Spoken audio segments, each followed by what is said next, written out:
నమస్తే. ప్రస్తుతం మనతో పాటు సీనియర్ జర్నలిస్ట్ దాము బాలాజీ ఉన్నారు. ఆయనతో మాట్లాడదాం. నమస్తే సార్. నమస్తే. సార్, దుబాయ్‌లో ఇద్దరు తెలంగాణ వాళ్ళని పాకిస్తానీయులు ఇద్దరు చంపేశారు అని చెప్పేసి ఒక వార్త అయితే బయటకొచ్చింది.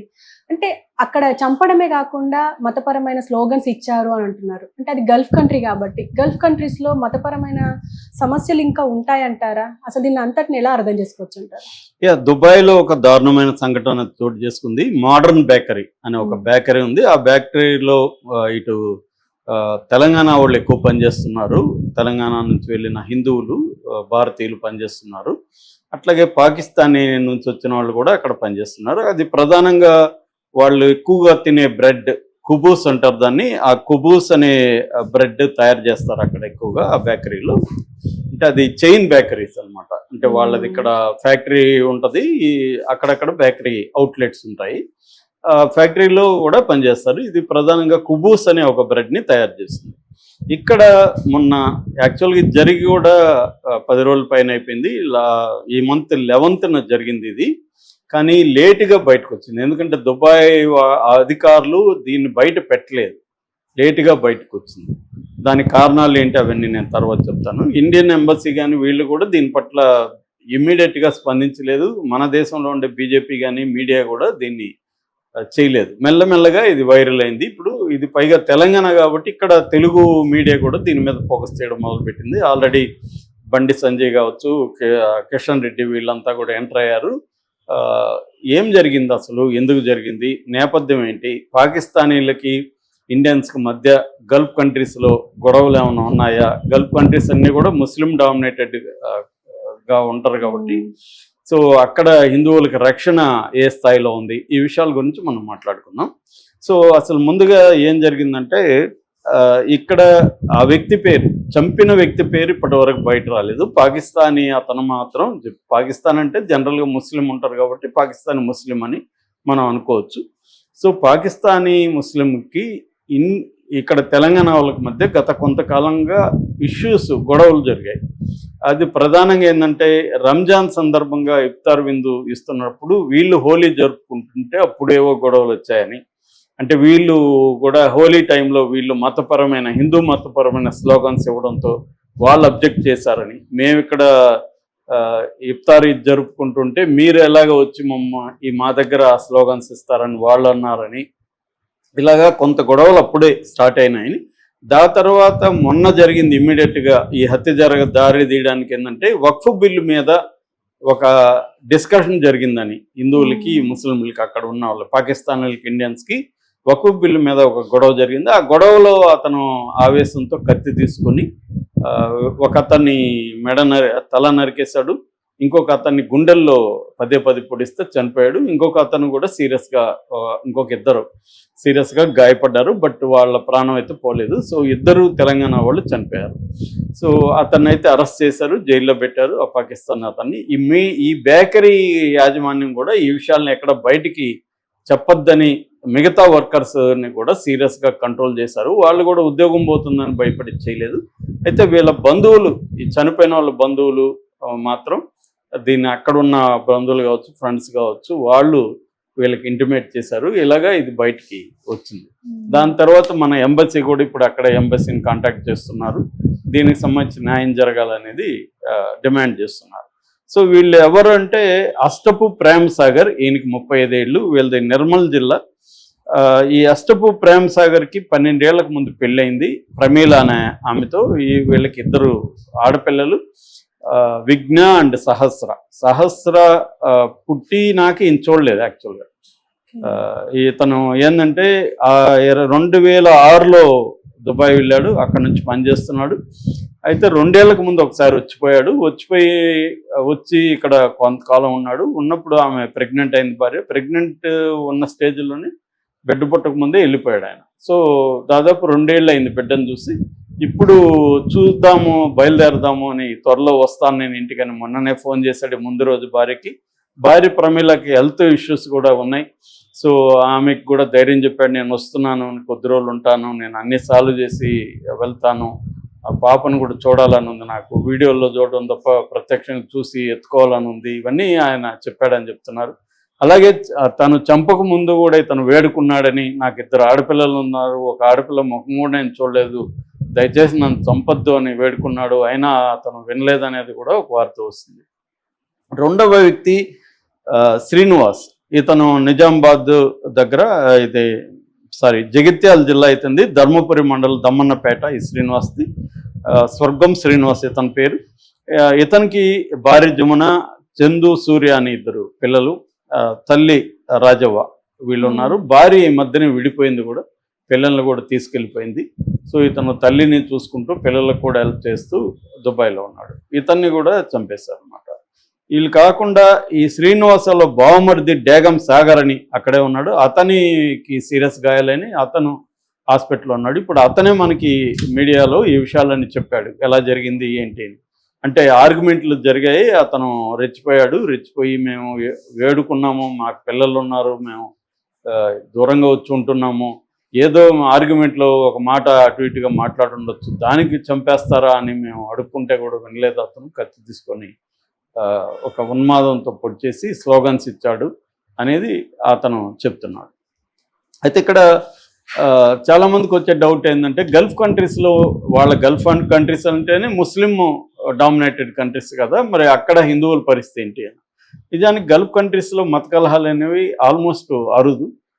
పాకిస్తానీ వాళ్ళు ఉంటారు అక్కడ, ఇండియన్స్ ఉంటారు, వీళ్ళ మధ్య మత కలహాలు అనేవి వాళ్ళు అలో చేయరు. వాళ్ళు చాలా స్ట్రిక్ట్గా ఉంటారు, రూల్స్ కూడా వాళ్ళకి స్ట్రిక్ట్గా ఉంటాయి, శిక్షలు కూడా వాళ్ళు దారుణంగా వేస్తారు. మనకు తెలుసు, వాళ్ళకి ముస్లిం అయినా ఒకటే, హిందూ అయినా ఒకటే, ఏమి వివక్ష చూపారు. ఆ మేరకు చూస్తే మన మోడీ గవర్నమెంట్ వచ్చిన తర్వాత మోడీ వాళ్ళతో చాలా చాలా సన్నిహిత సంబంధాలు కలిగి ఉన్నాడు. ఈ మధ్య కూడా టెంపుల్ కూడా సౌదీ అరేబియాలో టెంపుల్ కూడా కట్టించారు, వాళ్ళు పర్మిషన్ ఇచ్చారు. సో అలాగా మోడీ ఈ మధ్యకాలంలో గల్ఫ్ కంట్రీస్తో చాలా మంచి ర్యాపో మెయింటైన్ చేస్తున్నాడు. ఆ మధ్య కూడా ఖతార్ ఇష్యూ వచ్చినప్పుడు కూడా మన ఖతార్లో 8 మందికి మరణ శిక్ష పడితే కూడా మోడీ ప్రభుత్వం దాన్ని జాగ్రత్తగా డీల్ చేసి వాళ్ళని తీసుకొచ్చింది. అట్లాగా ఈ అనేక ఇష్యూల్లో కూడా మోడీ ప్రభుత్వం ఈ గల్ఫ్ కంట్రీస్తో ఇది ఉంది. గల్ఫ్ కంట్రీస్ అంటే బేసిక్గా జీసీసీ అంటారు, గల్ఫ్ కోఆపరేషన్ కంట్రీస్ అంటారు, జీసీసీ. ఇవి ఒకటి యుఏఈ, యునైటెడ్ అరబ్ ఎమిరేట్స్, ఇదే దుబాయ్ అంటుంటాం మనం.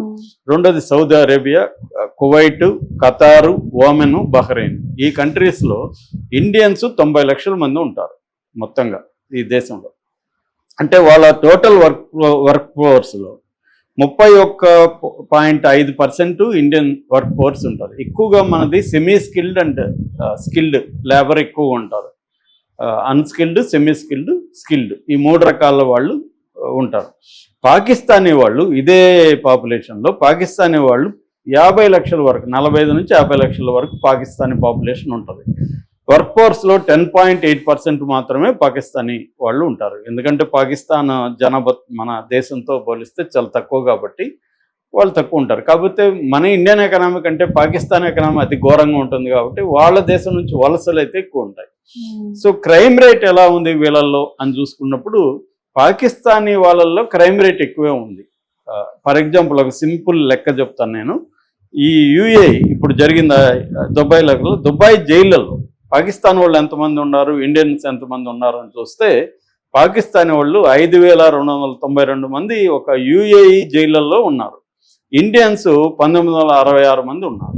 అంటే ఇండియన్ పాపులేషన్కి ఎక్కువ ఉండాలి. పెర్ క్యాపిటల్ క్రైమ్ అంటారు. పెర్ క్యాపిటల్ క్రైమ్ అనేది పాకిస్తానీ వాళ్ళకి ఎక్కువ ఉంది. దానికి కారణాలు కూడా ఉన్నాయి. వాళ్ళకి కల్చరలీ ప్రాబ్లమ్స్ ఉన్నాయి, వాళ్ళ పేదరికం ఉంది, వాళ్ళ ఫ్రస్ట్రేషన్ ఉండొచ్చు, రకరకాల కారణాలతో వాళ్ళ దీంట్లో క్రైమ్ రేట్ అనేది అక్కడ ఎక్కువ ఉంది. కానీ ఇండియన్స్ మీద పాకిస్తానీ చేసిన క్రైమ్స్ ఆల్మోస్ట్ లేవు.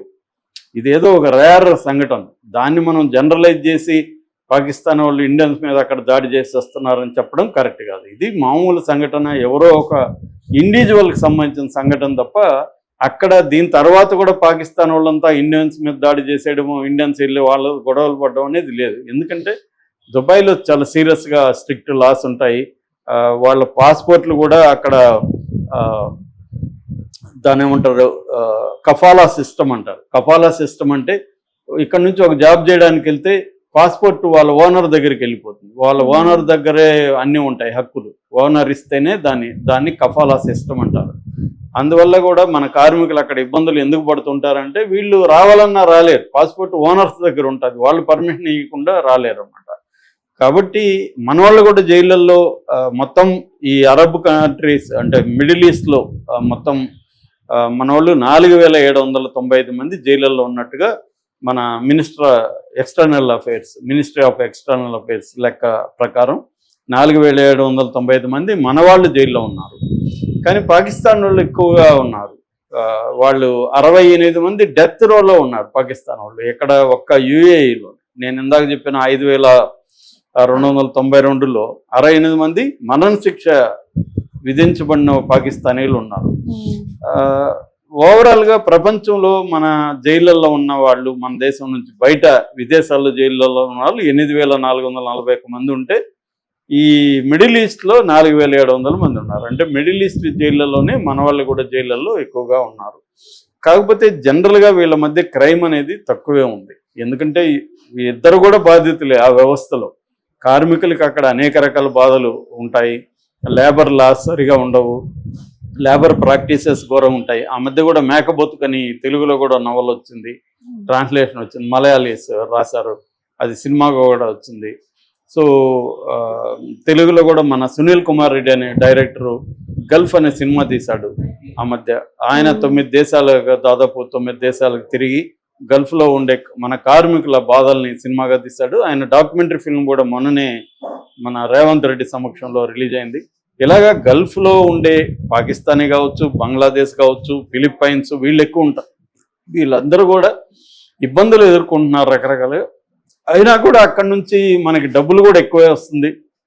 మనకు దాదాపు 120 బిలియన్ డబ్బులు, అంటే ఓవరాల్గా ప్రపంచవ్యాప్తంగా మన దేశానికి వచ్చే రెమిటెన్సెస్ అంటాము. ఈ రెమిటెన్సెస్లో 30% గల్ఫ్ కంట్రీస్ నుంచి వస్తుంది. దాదాపు 2002 లెక్కల ప్రకారం 120 బిలియన్ల డబ్బుల్ని వీళ్ళు అక్కడి నుంచి సంపాదించి పెడుతున్నారు. అది మనకి ఫారిన్ నిల్వలు పెరగడానికి కూడా ఇది ఉపయోగపడుతుంది అన్నమాట.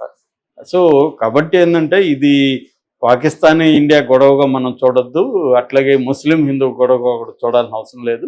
ఎవరో ఒక పాకిస్తానీ క్రిమినల్ కావచ్చు, వన్మాది కావచ్చు చేసిన హత్యగానే దీన్ని చూడాలి. అందుకనే బీజేపీ వాళ్ళు కూడా ఎక్కడ ఆచితూచే వ్యవహరిస్తున్నారు తప్ప దీని పట్ల ఇదిగా స్పందించట్లేదు.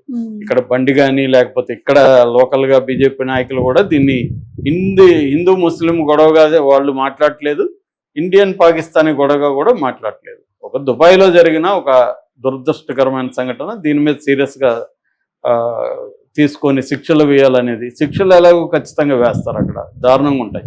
30-40 ఏళ్ళు సింగిల్ సెల్లో ఉండేవాళ్ళు చాలామంది ఉంటారు అక్కడ. ఒక్కసారి జైలుకి వెళ్తే నరకం ఉంటుంది అక్కడ. కాబట్టి అదే అయితే ప్రాబ్లం లేదు. రెండవది, ఆ బాడీస్ని తీసుకురావడానికి కూడా వీళ్ళు ట్రై చేస్తున్నారు. అట్లాగే వీళ్ళకి ఏమన్నా ఫ్యామిలీస్కి హెల్ప్ చేయడానికి కూడా రేవంత్ రెడ్డి ప్రభుత్వం చొరవ తీసుకోవాలని, అట్లాగే కేంద్రం నుంచి కూడా సహాయ సహకారాలను మేము ఇప్పిస్తామని వీళ్ళు మాట్లాడుతాం. ఇది important. Okay sir, thank you.